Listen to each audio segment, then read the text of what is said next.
Bismillahirrahmanirrahim. Assalamualaikum warahmatullahi wabarakatuh. Alhamdulillah, alhamdulillahi rabbil alamin. وبه نستعين على أمور الدنيا والدين. أشهد أن لا إله إلا الله وأشهد أن محمد رسول الله لا نبي بعده. أما بعد. Hadratul muhtaramin, para alim ulama yang kami muliakan, serta hadirin wal hadirat rahimakumullah.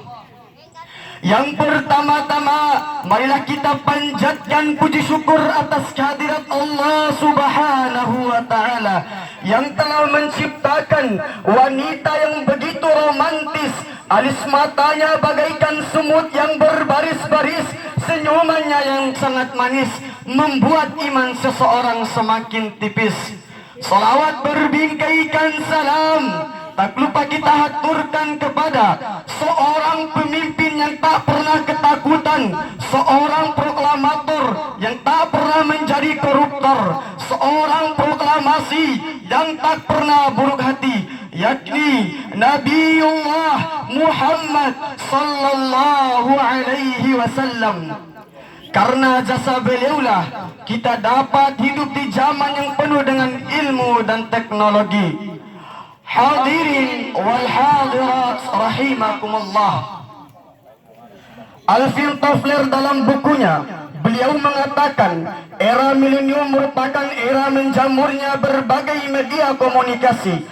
Konsekuensi pada suatu sisi melahirkan nilai-nilai positif, namun di sisi lain penyakit adaptasi, penerimaan unsur asing tanpa memperbandingkan baik atau buruknya. Ketika orang barat, judi, remaja dan pemuda kita terlena dengan remi. Ketika orang barat terlena dengan minuman-minuman keras, remaja dan pemuda kita terlena dengan kebudayaan mabuk-mabukan, tenggak, whisky dan brandy. Di masa pemuda merupakan masa yang penuh dengan harapan, penuh dengan cita-cita, dan penuh dengan romantika kehidupan yang sangat indah. Keindahan di masa muda dihiasi dengan fisik yang masih kuat, berjalan masih cepat, pendengaran masih akurat, kulit wajah indah mengkilat, sehingga lawan jenis pun terpikat. Oleh karena itu, pantas bila para pemuda merupakan salah satu penentu maju atau mundurnya suatu negara. Mengingat betapa pentingnya remaja dan pemuda sebagai generasi Qur'ani, maka pada kesempatan yang baik ini kami akan menyampaikan syarahan Al-Quran yang berjudul Membentuk Generasi yang Berkarakter, dengan landasan Al-Quran pada surat An-Nisa ayat 9 yang berbunyi, A'udzu billahi minasy syaithanir rajim.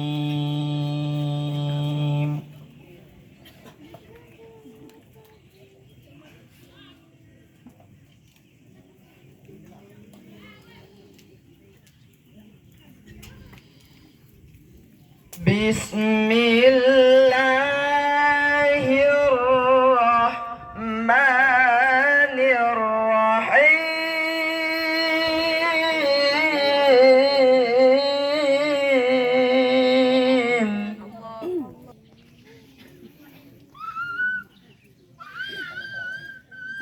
Wal yakhshal ladzina law taraku min khalfihim dhurriyatan dhi'afa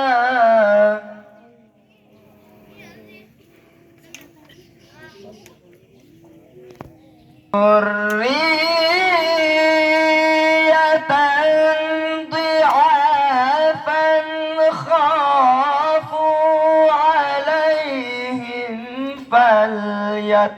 taqullaha wal yaqulu qawlan sadida. Aku berlindung kepada Allah dari godaan syaitan yang terkutuk dengan menyebut nama Allah yang Maha Pengasih lagi Maha Penyayang. Dan hendaklah takut kepada Allah orang-orang yang seandainya meninggalkan di belakang mereka anak-anak yang lemah, yang mereka khawatir terhadap kesejahteraan mereka. Oleh sebab itu, hendaklah bertakwa kepada Allah dan hendaklah mengucapkan perkataan yang benar. Hadirin wal hadirat rahimakumullah. Menurut ayat di atas, jelas-jelas Allah Subhanahu wa taala memperingatkan kepada manusia supaya tidak meninggalkan generasi penerus yang lemah, baik fisik, Mental, maupun intelektual, karena biasa menyebabkan kemunduran. Hadirin wal hadirat rahimakumullah. Profesor Dr. B.J. Habibie mengatakan setidaknya ada 5 kelemahan yang harus kita hindari, yakni lemah harta, lemah fisik, lemah ilmu, lemah semangat hidup, dan yang paling ditakutkan adalah lemah akhlak. jika 5 kelemahan ini melekat pada generasi-generasi remaja dan pemuda kita, kami yakin mereka bukan sebagai pelopor pembangunan, melainkan sebagai virus pembangunan dan bahkan penghancur pembangunan. Padahal hadirin, di negeri kita tercinta ini, sejarah telah membuktikan sejak tahun 1908 masa kebangkitan nasional sampai detik-detik proklamasi dikumandangkan organisasi kepemudaan seperti Persatuan Pelajar Stovia. Bahkan kita mengenal Budi Utomo, tokoh pemuda karismatik. Mereka telah menjadi the grand old man. Istilah kita mengenal Bung Karno menjadi Stuttgart, bahkan menjadi the founding father, pendiri, penggerak yang mampu merebut kemerdekaan. Sejarah tersebut mengajarkan kepada kita semua selaku remaja dan pemuda saat ini dan yang akan datang agar memiliki semangat juang yang tinggi, cerdas, dan serta tanggung jawab yang penuh terhadap kelangsungan nusa, bangsa, dan agama yang kita anut saat ini. Sebab the young today is the leader tomorrow. Pemuda hari ini adalah jago-jagonya pemimpin yang akan datang. Dalam menemukan yang berkarakter sejati di tengah-tengah hiruk pikuk kemaksiatan dapat menjerumuskan kita ke lembah kenistaan, maka kita harus mencari metode yang efektif dalam mengarunginya. Dalam hal ini Allah Subhanahu wa taala mengajarkan dan memerintahkan kepada kita sebagaimana firman-Nya dalam Al-Qur'an pada surat Ar-Rum ayat 60 yang berbunyi, Fasbir inna wa'dallahi haqqun wa la yastakhifannaka alladhina la yuqinun.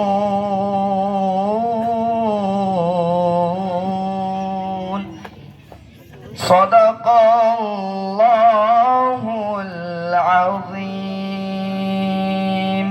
maka bersabarlah engkau Muhammad. Sesungguhnya janji Allah itu benar, dan sekali-kali jangan sampai orang yang tidak meyakini kebenaran ayat-ayat Allah menggelisahkan kamu. Maha benar Allah dengan segala firman-Nya. Hadirin wal hadirat rahimakumullah. Berdasarkan firman Allah di atas, terdapat kata kunci yang paling ditekankan dengan kata kerja perintah. Adapun kata kerja perintah di dalam adalah fasbir, yang berarti bersabarlah. Hal ini menunjukkan kepada kita semua betapa beratnya untuk menjadi mukmin yang sejati, sehingga Allah Subhanahu wa taala memerintahkan untuk selalu bersabar. Oleh karena itu, langkah apa sajakah yang harus kita lakukan dalam rangka membentuk generasi bangsa yang Qur'ani? Yang pertama, para orang tua, pendidik dan guru hendaknya memberikan bekal ilmu dan akhlak kepada anak-anak, remaja dan pemuda. Karena dengan ilmu dan yang akhlak yang ia miliki, mereka akan menjadi generasi yang al-qawi, generasi yang hebat, bukan generasi yang al-dhaif atau generasi yang lemah. Yang kedua, remaja dan pemuda agar memiliki itikat yang baik untuk dididik dan dibina. Karena hal tersebut merupakan bekal keberhasilan untuk mewujudkan generasi yang sejati. Hadirin wal hadirat rahimakumullah. Dari uraian tersebut dapat kita ambil kesimpulan bahwasannya remaja dan pemuda saat ini adalah penerus bangsanya. Maka seyogyanya pemuda harus memiliki semangat juang yang tinggi, cerdas dan berakhlak mulia. Hadirin wal hadirat rahimakumullah. Generasi dan pemuda adalah penentu generasi yang akan yang akan datang. Amin amin ya rabbal alamin. Demikianlah surahan Al-Quran yang dapat kami sampaikan. Lebih dan kurangnya kami mohon dimaafkan. Kalau pedang melukai tubuh, masih ada harapan untuk sembuh. Namun jikalau lidah melukai hati, kemana obat akan dicari? Billahi taufiq wal hidayah wal ridha wal inayah. Wassalamu alaikum warahmatullahi wabarakatuh. Ya, aplaus untuk tim SG 506.